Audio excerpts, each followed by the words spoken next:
Bonjour à tous. Alors pourquoi avons-nous autant besoin de nous évader de notre propre vie? Ouais, messieurs, dames, j'invente rien. Tout est dans le titre. Ouais. Mais juste avant, je vous fais profiter du cadre et de ma super chaise de directeur artistique. Ouais. Alors je pense que vous l'aurez remarqué, si ça vous touche pas vous-même, moi bien entendu que ça me touche, c'est d'ailleurs pour ça que je fais cette vidéo. On a tous envie de changer de vie, hein. Franchement, moi le premier, ouais. Alors que ce soit changer de vie personnelle, professionnelle, changer de cadre aussi, d'environnement. Pourquoi, quand certains même, ils penseraient même à, ouais, à s'expatrier, à partir loin, etc., quoi. C'est vrai, hein. Ouais. Et je le vois de plus en plus, notamment, sur YouTube, etc. Parce que moi aussi, hein, je suis créateur de contenu. Et encore, je déteste cette dénomination, mais je regarde aussi énormément de contenu, de vidéos. Finalement, on est tous pareils, hein. Et c'est vrai qu'il y en a beaucoup qui proposent de l'expatriation à tout va. Et j'ai l'impression aussi qu'ils proposent aussi du rêve. Ouais. Alors pourquoi, messieurs, dames, on en est arrivé à ce niveau-là, quoi? Pourquoi on a envie de fuir, quoi, tout simplement? On a envie d'ailleurs, on a envie constamment de s'échapper, etc. Eh bien, moi, je vous donne une conclusion déjà, ou un début de réponse, c'est que la réalité, elle tape trop dur, quoi. C'est exactement ce que disait Hayam déjà à l'époque, quoi, dans les années 90. La réalité tape trop dur, on a besoin d'évasion.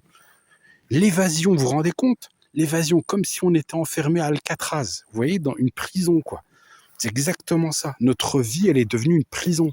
Pourquoi? Parce que toujours l'injonction d'accélérer, d'aller de plus en plus vite, de faire du rendement, de faire du chiffre, de produire. Toujours. On nous passionne avec la robotique. Mais c'est nous déjà les robots, messieurs, dames. Et bien sûr, on est des robots. On est devenus des machines sur pattes, quoi. Des machines faites de chair et de sang. Et on doit baisser la tête et avancer comme des ânes, comme des bourriquets. Et c'est au moment où vous en pouvez plus que vous craquez, quoi. C'est votre corps, c'est votre esprit qui lâche et vous finissez en dépression, en burn-out, etc. Les chiffres, ils sont là, messieurs, dames, j'invente rien. Ok? J'invente rien, les chiffres, ils sont là. Les gens, ils sont en dépression, ils en peuvent plus.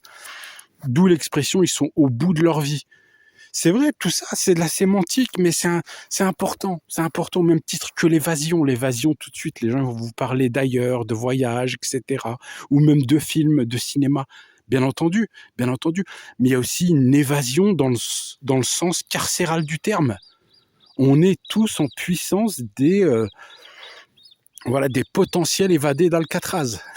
En tout cas, en tout cas, c'est ce que je nous souhaite, de trouver la clé des champs, quoi, d'ouvrir cette foutue porte, cette foutue cellule et de se barrer, quoi, de ce système moribond, de ce système mourant pour moi. Alors moi, c'est ce que j'ai déjà dit dans mes vidéos précédentes, mais c'est ça. Franchement, on n'en peut plus, puis surtout, on n'y croit plus. Le narratif, j'ai déjà fait des vidéos aussi sur ce sujet, franchement, on n'y croit plus. On n'a plus envie de s'investir dans un système qui est en train de foutre le camp, quoi, qui est en train de se casser la gueule, où c'est toujours les mêmes qui ramassent voilà, la timbale, voilà. Et puis tous les autres qui sont obligés de se partager les miettes, on n'y croit plus. Et puis franchement, le quotidien, il est violent, quoi. Il est violent. Le matin, tu te réveilles, t'es bien souvent réveillé par la circulation des bagnoles devant chez toi. Alors tiens, en parlant de ça, alors il y a un profil qui pullule. Alors on va dire jeune garçon, on va dire jeune garçon, même adolescent. Alors on va dire entre 14 et peut-être 20 ans, ça se trouve, parce que après des fois c'est une galère pour avoir le permis de conduire, et qui sont là avec leur scooter, mais faut les voir, juste leur dégaine, honnêtement, est-ce qu'il n'y a pas quelque chose qui s'est barré en couille dans leur évolution? Honnêtement, on a tous été ados, hein, je veux dire, moi le premier, hein, et franchement, eh bien voilà, l'adolescence, une période ingrate pour tous. Mais là, à ce niveau-là, les mecs, ils sont là, ils prennent un malin plaisir à faire ronronner leur bécane, mais c'est assourdissant. Mais vous voyez l'image dont je vous parle? Et ils passent en boucle, en boucle, en boucle. Ils n'arrêtent pas. Voilà, ils ont que ça à foutre de leur journée. Ok? Cette image-là, messieurs, dames, elle est symptomatique de l'époque dans laquelle on survit tous, quoi. C'est un non-sens. Ouais. Après, j'ai rien contre ces petits gars, hein, au contraire. Hein. Mais, euh, mais moi, j'ai envie de dire, mais pourquoi faire en fait? Pourquoi faire? Ouais. Et c'est vrai que le bruit, il est... Voilà. Enfin bref. Revenons à nos moutons. Donc l'évasion, la réalité, elle tape trop dur. Ouais. On a donné notre force de travail à l'entreprise. On n'est jamais récompensé. On a fait des études, une chier d'études. Est-ce que vous avez eu une promotion? Que dalle. On vous tient, voilà, par le biais de belles paroles, de belles promesses, comme les politiques. Et puis on vous tient en laisse. Allez, avance, avance, avec la carotte. Tiens, tu vas l'avoir ta promotion. Ouais, tu vas l'avoir. On t'a pas dit où tu vas l'avoir ta promotion. Ok? Voilà. Pareil pour les relations. Pourquoi s'investir? Aujourd'hui, c'est des relations à sens unique. Ok, on est tous égaux, sauf devant la facture. Au moment de payer, il n'y a plus personne. Après, j'exagère. Oh, les amis, faut pas vous offusquer pour si peu. Parce que tous les thèmes que j'aborde, messieurs, dames, ils touchent autant les hommes que les femmes. Ok, jeunes, moins jeunes, etc. C'est tout le monde. Ok, tout le monde est embarqué dans la même galère et c'est vraiment ça en fait. C'est la galère. Moi, j'ai l'impression que la réalité de nos vies, elle est devenue tellement dure. Ok, parce qu'il y a un alignement, pardon, des planètes. Voilà, dégueulasse qui nous amène dans une direction qu'on n'a pas choisie, quoi, en fait. C'est vraiment ça. Et le fait qu'on choisit notre environnement et qu'on est désabusé, quoi. Il y a un désenchantement massif, notamment en France. Restons en France déjà, parce qu'il y a déjà à boire et à manger, sans parler du reste du monde. Et moi, je suis pas mal à Irma, hein, mais sans déconner, oh, on souffre. On galère tous, ok? On galère tous. On est tous là en train de galérer. Et encore, hein, franchement, aujourd'hui, messieurs, dames, je ne sais même pas qui est le plus à plaindre. Mais vraiment, je sais même pas qui est le plus à plaindre. Est-ce que c'est celui qui a un boulot aujourd'hui ou celui qui est au chômage? Ok, après, il y a chômage rémunéré ou pas. Non, mais sérieusement, je vous pose vraiment la question. Parce qu'avant, on se dit, oui, t'as pas de taf et tout ça, le pauvre. Ok, mais aujourd'hui, avoir un boulot, c'est nocif. Parce que tu pètes un câble. Ok, tu pètes un câble, tu peux finir en dépression, tu peux finir en burn-out, etc., etc. Parce que, voilà, le non-sens devenu la norme au niveau du boulot. Donc, tout ça cumulé, eh bien, les gens, à un moment donné, ils se disent, putain de merde, j'ai envie de changer de vie, quoi. Je voudrais bien avoir une autre vie. Donc, qu'est-ce qu'ils font la plupart? Eh ben, ils se réfugient, dans des paradis artificiels. Donc je connais pas les chiffres, hein, ok, moi je suis pas psychiatre ou quoi, mais regardez la consommation d'alcool en France, c'est gratiné, c'est un truc de fou, ok, et malgré les restrictions, la loi E20, ce que vous voulez, non, les gens ils consomment de l'alcool, ok, parce qu'ils ont besoin de cette béquille en fait, comme on dit, boire pour oublier, d'accord, et c'est pareil pour les autres substances, ok, c'est pareil, ok, les gens ils consomment des drogues entre guillemets pour se recréer un paradis artificiel, d'accord? Et c'est ça, c'est exactement ça, parce que on veut de l'évasion, on veut s'évader, on veut oublier pour aller 2-3 heures notre réalité qui peut être parfois cruelle, mais vraiment quoi, qui peut être vraiment difficile, ok? Donc déjà ça. Qu'est-ce qu'on fait d'autre aussi pour s'évader? Eh ben on va au cinéma, ok? On va regarder un film et on se dit pendant 2 heures, etc., 2 heures de temps et tout, eh bien, on a la tête ailleurs, ok? Et d'où l'importance du choix de film, ok? Pour justement, comme on dit, déconnecter. Et là, messieurs, dames, on est servi avec la société de distraction qu'on nous propose. On a créé toute une industrie autour de la distraction et autour de l'attention, de votre attention, messieurs, dames, qui est devenue un marché juteux, ok? Au même titre que toutes ces plateformes, hein, YouTube notamment, TikTok, voilà, tous ces réseaux sociaux, etc. Voilà, et comme on dit, hein, quand c'est gratuit, c'est vous le produit. Ouais, c'est votre attention, ok, c'est votre consommation, etc. Après, il faut toujours séparer le bon gré de l'ivraie, ok, le bon grain de l'ivraie, c'est ça, hein, il faut toujours séparer le bon du moins bon. Et en tout, hein, c'est comme pour le cinéma, il y a du très bon cinéma, il y a du moins bon cinéma, il y a du très bon divertissement. comme il y a du très bon voyage, et il y a du très moyen, je dirais même du très mauvais aussi, hein, tous les goûts sont dans la nature. Mais c'est vrai qu'aujourd'hui, les gens, sans déconner, ils ont vraiment besoin de décompresser, quoi, d'avoir des soupapes dans leur chienne de vie pour pouvoir souffler, sinon ils pètent les câbles. Franchement, en plus avec la chaleur suffocante qu'on traverse là cet été, si c'est pas les moustiques, etc., mais franchement, c'est un truc de fou. Donc voilà, il faut des soupapes. Si c'est pas des paradis artificiels, donc prise de drogue, etc. Pour ceux qui ont les moyens, parce que ça c'est c'est les moyens des pauvres, ceux qui ont pas trop le choix justement. Encore une fois, la notion de choix. Mais ceux qui ont le choix et qui ont l'embarras du choix, ils partent en vacances, ok. Et ils partent même souvent. Moi j'en connais, ils partent souvent, ok. Parce que voilà, ils ont un super job, hein, ils gagnent bien leur vie, etc. Mais ils sont obligés de partir fréquemment pour pouvoir oublier la galère, quoi. La galère du quotidien, la galère de leur travail qu'ils n'aiment pas. Je sais pas si vous en rendez compte. Alors qu'ils ont choisi cette carrière. Sauf que, en grandissant, la vie d'adulte, si vous voulez, elle a commencé à se séparer doucement mais sûrement du film qu'on se faisait quand on était plus jeune. Mais bien sûr. Parce que on avait une projection, nous aussi.